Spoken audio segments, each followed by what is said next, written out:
as is the champion's right, and this is what happened to the super cheap auto car down at the final complex. Lucky it was Tom Heyman. Watch this though. Oh, that's Jordan Boyce. A little flick spin on the super cheap Mustang. The replay as to how that occurred. Oh, take that back. It's all on his own now. Has there been an engine drama with this car that maybe has locked it up? Yeah, and that we'll see how they go as the yellows are out, safety car, so the car is stopped. He's having a look. They're running wide on the exit of 1. They're trying to maintain that speed as they make their way into turn 2, 3. This is getting willing in the background. Grice has lost at least one position in the background of that shot. Make it 2, make it 3. There's contact in the background as well. And the All-American driveline car was lucky not to loop. But he's lost a ton of positions. And it's still going on further ahead.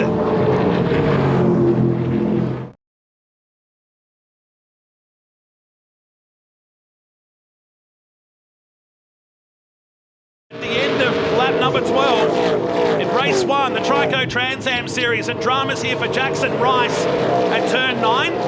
He's tore the rear of the car off, at least the bodywork of the Mud Tamer entry.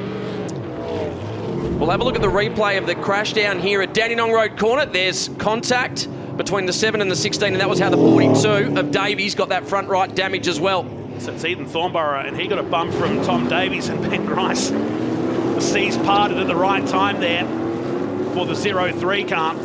No, he ducks out, does James Golding. Moffat now holds on through turn 2, turn 3, and there is Elliot Barber shortcutting and then straight into the Armco on the exit of turn 3.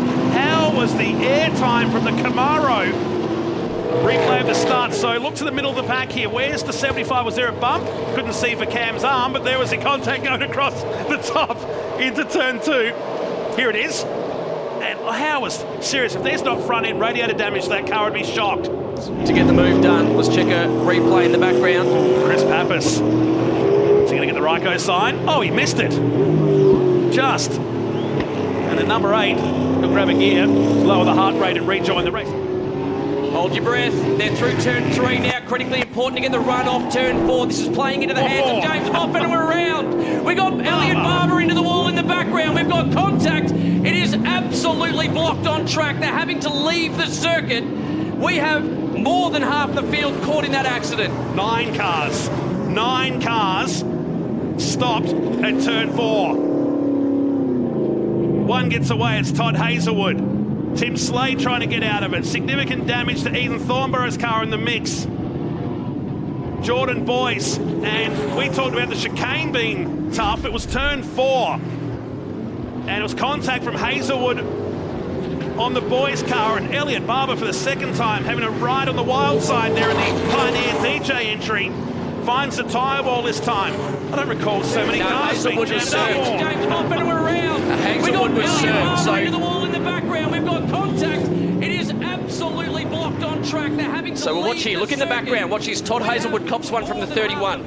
So it's dominoes, wasn't it? It was Golding into Hazelwood, Hazelwood into Boyce. So that extra angle shows us how that started, and this is exactly what we expected. We talked about how similar in certain elements Sandown is to a street circuit. Just before this race, as we can see, the entry of Thornborough coming back. Man, look at Nash Morris, who will be struggling to see on board there. He'll be driving, looking at the brake markers at that point in time. And we'll have some high temperatures. Down here at turn 6, this will explain it. It was turn 6. Big old oversteer, so the rear trying to overtake the front and then just loops the All-American Auto Parts car on the exit of that corner. It's a tricky place to recover there. The cars are really loaded up on the exit of turn 6. They get out on that exit curb and then through 7 to the start-finish line. And Moffat around as well. His doors popped open as well there on the 34. He might get around for another lap here. That's at turn 1, so he rejoins where the old pit entry used to be. The Superbikes use that corner in the day. Hearn's gone back in. He's decided that's enough. Here's a replay. And he was coming in hot, was Moffat. And the car got light in the middle of the turn and spun around across those aggressive sawtooth curbs. A full season in the books as of last round. Off the track is one of the TFH cars, and I think that's Thomas. Yep. In the 69, and also joining him for company down there in the 200, Josh Webster, as he just off the gravel. Sweep in the opening round, but it's probably too early to be racing for points, and this is what happened at 6. So they were side by side and a little bit of paint exchange going on. So Thomas went to the outside and got across that escape road. It's funny, one thing they do have to watch here today. Needs to move across to protect the line as we go safety car. Safety car has been called. Who was in front? Oh, and that's why. And I was about to make the point, Nobs, what they have to watch when getting off in this dry grass is a bushfire, because it is really dry here. And one car yesterday got off the road and it created something very similar and caused a red flag, and this is why we are under the control of the Hyundai safety car. My question is, who was in front of Barber v Cleary when the safety car was called? But I think it'll go back to that timing. Turning on the action as it always does. An exciting show as always. Bailey off the road down at turn 6, and then Pappas in a carbon copy of race 1 almost turned around at 4. He would live to fight another day. Nathan Hurd, well, was it exciting? Very lucky not to skate off to the outfield. He might lose another position now. He's under attack. Drama at the back of the field there too. That's Josh Thomas and John Hollinger in the number 23 Hollinger engineering car. We just saw the dust flying from the wall cam on the replay. Oh, big contact and high speed as well. You know what? They're both going to get away with that with minimal damage somehow. Rare you can say that. That's high-speed stuff. And you might be asking the question, if you're new to the sport, why would you only take the right-hand side tyres? Well, this is a circuit where you're always turning left. So the right-hand side tyres cop all of the abuse, and off goes Grice.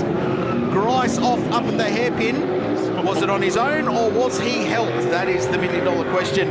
But the All-American driveline car.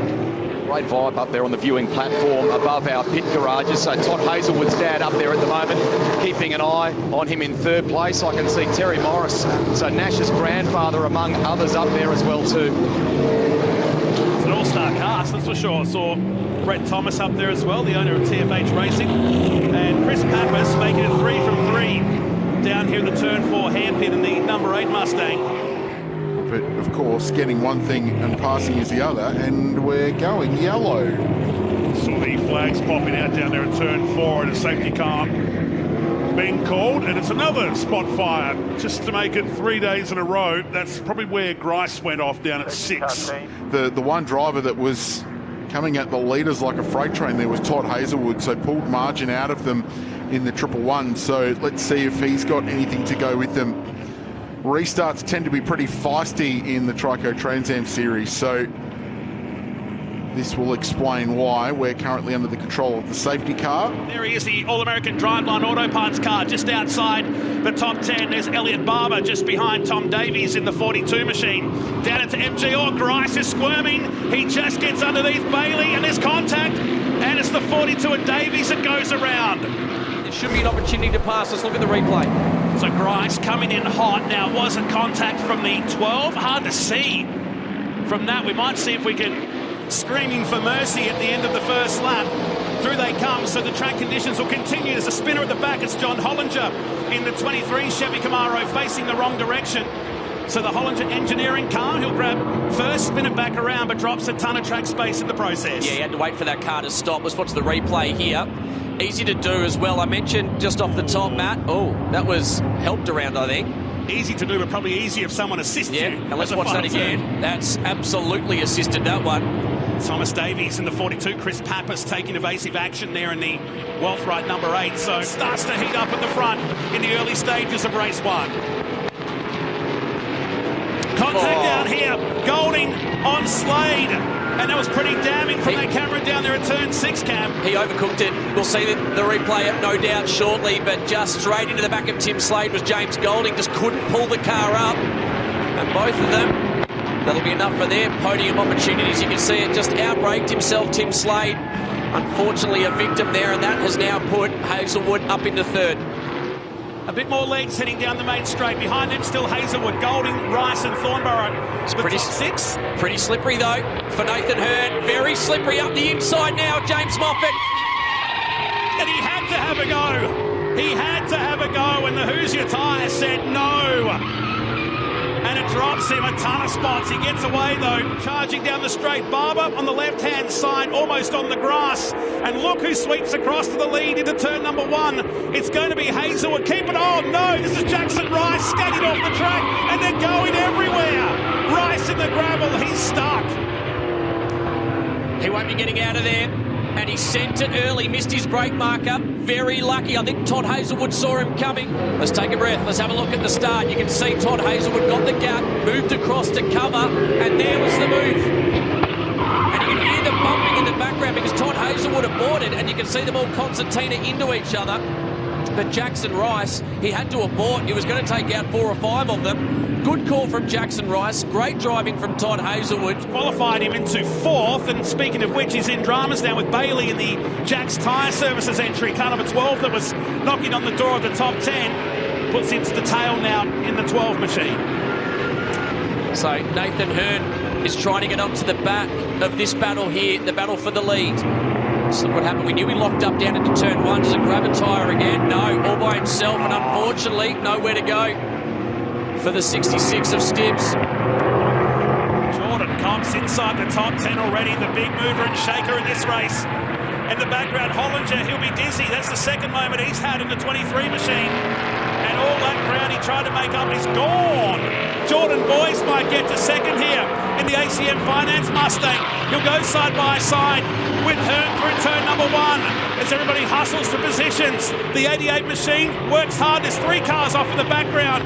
It's James Simpson skating across the gravel in the number 2 Dodge Challenger. John Hollinger was also in that mix. Tom Davies, that's buried in the bunker.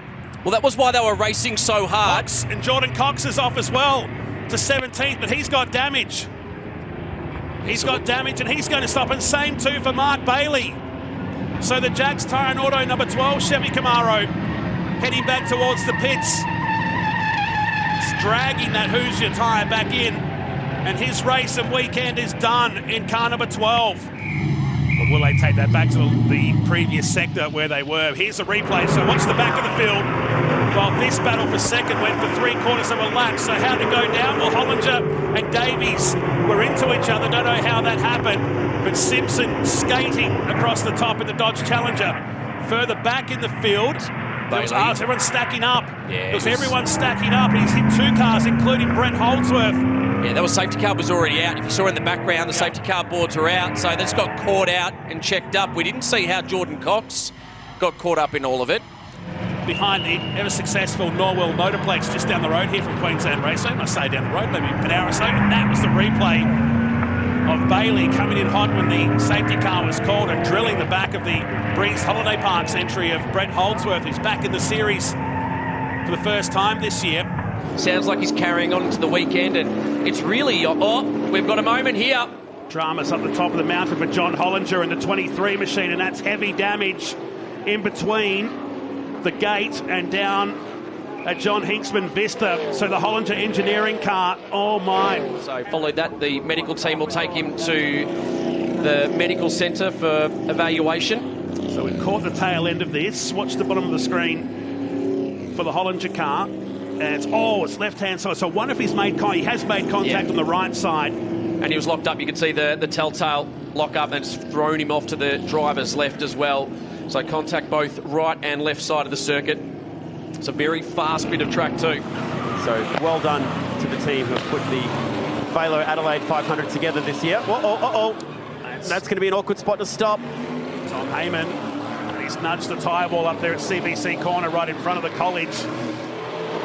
So Hazelwood still at the top, went 23.6 on that previous lap. Up the top is Domain Ramsey, getting confused on where he is on the dirt track here tonight. The C&H Trucking number 71, his first appearance on the streets of Adelaide, doing double duties in the sprint car as well over the weekend, as is Jason Pride. Had a few unexpected starts in the Supercars Championship early this year.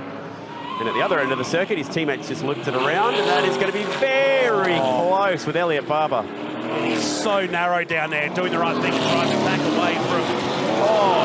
Elliot Barber almost collected him in the Pioneer DJ entry. It's Des Collier in the second of the TFH Mustangs. Still second. Here there's a big... Oh, dear. Mark Bailey. Jack's Tyre and Auto Service entry, car number 12. It's turn 8. And our first victim of the corner on Friday here. So the 12, almost halfway down the straight, you would think. Now this will spell an end to the session. Got the inside curb, hard into the fence, and it's not over yet. Get the inside wall, front and rear. That is just a classic turn 8 shunt, isn't it, that one? Big slide through the mid-corner. Thankfully, he's more skimmed the wall than dug into it, so it didn't move the concrete on that Battery World signage. And continued to slide further down the road here as well, instead of going hard right into the fence. So it took quite a bit of energy out of it. Spat the rear bumper out of it. Exposing what it's like behind these Trans Am cars. The lights assembly just dangling around like some on a Christmas tree here. And that will be the session with 90 seconds remaining from the wall cam. I reckon he might have got the guardrail inside, which is not uncommon for a turn 8. Fast enough, that's for sure. There might be a set of Who's Your Tyres up for a cheap sale down in the paddock. Very tight between Hazelwood and Boys. Is there a disadvantage to being on the inside of the pole down here? Is there a sideways and airborne across the centre chicane? That was spectacular. And around goes the 88 and might just get the fence. Hearns just getting out of it. Boys avoids most of the chaos, and this should put Moffat straight onto the bumper of Hazelwood. I'm sure someone's got a shot of this. Oh, the photo will be amazing. Watch Jordan Boys surfs up, hanging 10 through the gravel. There really is no corner like it. That's Hazelwood's thing, cranked properly sideways, cold tyres. Yeah. Oh, yeah. That is Days of Thunder stuff on the beach. But then Hearn went for the move and made contact with the ACM Finance car, who looped up the middle of Wakefield Street, spun around and recovered. He's gone back up to 17th position and barely a mark on the car. He's edging closer to a Trico Trans Am Championship. Meanwhile, teammate, the 63, Collier off and backwards into the fence to the delight of the crowd. As the two charge down towards turn number 1, Hazelwood covers off Moffat. As the cars skate across the curve, it was Tim Brook in the wake-up. Kamaru Hollinger is turned around in car 23. That's pretty impressive. It's just car speed here for Nathan Hearn. Oh, Crutcher has been turned by Pride at the hairpin. So Crutcher facing the wrong direction. He was down towards the bottom of the field there in 18th. That'll liven up the number 4 driver. Well, the great characters of this sport has been in the TA2 series since the very beginning. The driver from Young in New South Wales, and Pride up on the curb and making contact with that right rear. Well, his first pass at turn 11 was pretty cool. This one, not so for JPM out of the West. Really jumped up over that curb to try and avoid him, but tagging the back of car number 4 seemed pretty inevitable. He's putting on a show, trying to reel him in. That's Des Collier. Oh, and now oh, multi-car shot, and that was the bottom of the top 10. Tom Davies is cruising away. Brad Gartner is involved. Tim Brook is involved, and several cars. There must be oil up there. What is going on? Jason Pride has arrived on the scene late. Josh Webster is also in there. 2 TFH cars. How's Jordan Boys' car? It's copped the worst It's of it, oil. and it's going to get worse. In comes the 23. Hard, heavy contact. Bollinger, and we've gone red flag.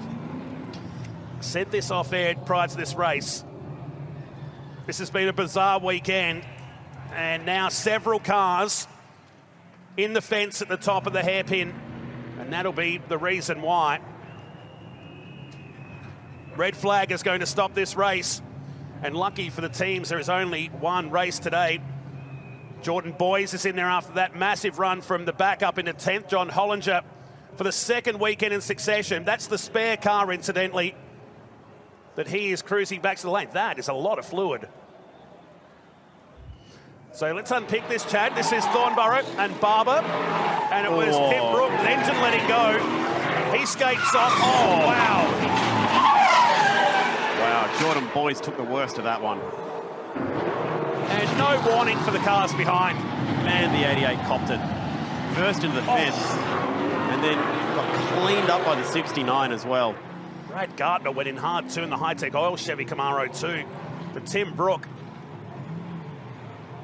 a lot of flame, a lot of fluid coming out. For everyone else behind, there's nothing they could do. And then arriving on the scene late, Jason Pride. And backwards was the second TFH car, Des Collier. Pride was the only one that really got away without too much damage, or Webster. So 8 cars in total when Hollinger went in there. So here we go, watch for the flames when this motor lets go. And see, boys, his left side of the car will be right on that trail behind. And it just unloaded the ACM Finance car across in high speed into the tyre wall. Josh Thomas came in hot and collected him. Brad Gartner went in left side. Hollinger arrived backwards into Gartner. So front and rear damage to the High-Tech Oils car. And Reds on display here with Hazelwood, Hearn and Moffat, our top 3. Still in the spot to win the championship, but I'll tell you what, it's not going to be an easy one from that far back. Hearn trouble in outside. the background, Matty. And someone's found the walls at Crutcher. It is in the number 4. So Crutcher damage to his number 4 Mustang. And we'll probably cruise it on down here, hopefully out of harm's way. This was such a good move by Benny Grice. Just decisive, bang, straight down the inside. Knowing that Todd Hazelwood's probably on a bit of a back foot defence for the championship. Picked his moment. Then Crutcher. Oh, joined the club, this weekend. Oh, wow. Bailey, he was in there himself on Friday. Did a good job to miss that one. Thinking not again. Thornborough in the second Valvoline 116 car, but look at this in the final turn. Grice has got the elbows up on the final day. The 0-3. It's awesome from Benny Grice. He is throwing everything at it. This is on the restart. I saw this in the background. Webster shortcutting his way through the centre chicane. Going to get a bit of sideways, flick a bit of gravel up. He took Jason Pride with him. Dwayne Ramsey, the only one on the racetrack, wondering, where are you guys going? Hands off. So the lap before where he hit the tyre wall has now dropped him outside the 10. And Hazelwood wants to get back into it. Goes back up to second ahead of Grice at the approach to turn 8. And here comes Elliot Barber. They're all lining up for Grice. Oh, it's Rice and Grice. Rice on the outside of Barber gets a fair old hip and shoulder. Bounced him over the curb. This is awesome stuff. Here comes Heyman into the fight now. What happened to Hearn has damaged the rear of his Blue Gold Industries number 29 Mustang. Check this out on the replay. This was the lap before, just glancing the Boost Mobile wall. And this was the touch at turn 14. So there was once, twice a moment, and then something's happened to really finish the job off down here. Is it a 1-car incident? Is it a 2-car incident? Coming hot, but no one's touched him. Oh, wow, that went in hard. Man. Watch this, he'll be backwards by the time he gets through the shot. He wasn't even on the apex coming into the corner either, so a mistake from Hearn, one of the rare ones he's made this year. Shows how hard they're pushing. He's back in pit lane as well. Watch the hip and shoulder here from the Pioneer DJ car. Wham. Back in 2020, but we're all put back in the garages after this event for... Whoa. Oh, no, Holdsworth the second time. I thought I could hear tyres. Lap. That's a big moment. Maybe not enough to win the championship as we check out the moment for the 99. That's been the theme today, hasn't it? With yesterday, Will Brown finishing second, winning the title. Also, Zach Bates yesterday hasn't won the title yet, but finished second on the road behind Aaron Cameron. And it looks like our champion here, Matty, might be in a